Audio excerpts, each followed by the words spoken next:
નાંદોદ તાલુકાના જુનારાજ ગામ ખાતે હોળીનો પાવન પર્વ પરંપરાગત રીતે રીતિ-રિવાજો સાથે ધામધૂમથી ઉજવવામાં આવ્યો હતો.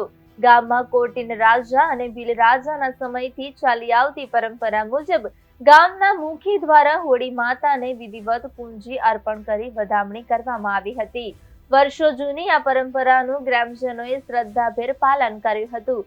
આ અવસરે ગામના સરપંચ જિગ્નેશભાઈ, તાલુકા સભ્ય અલ્પેશભાઈ, માજી સરપંચ ગોપાલભાઈ, સભ્ય મુકેશભાઈ, શંકરભાઈ સહિત ગામના વડીલો અને મોટી સંખ્યામાં ગ્રામજનો ઉપસ્થિત રહ્યા હતા. સૌએ મળીને એકતા અને આનંદના માહોલમાં હોળી પર્વની ઉજવણી કરી હતી. સમગ્ર ગામમાં ધાર્મિક ભાવના અને ઉત્સાહનો માહોલ જોવા મળ્યો હતો.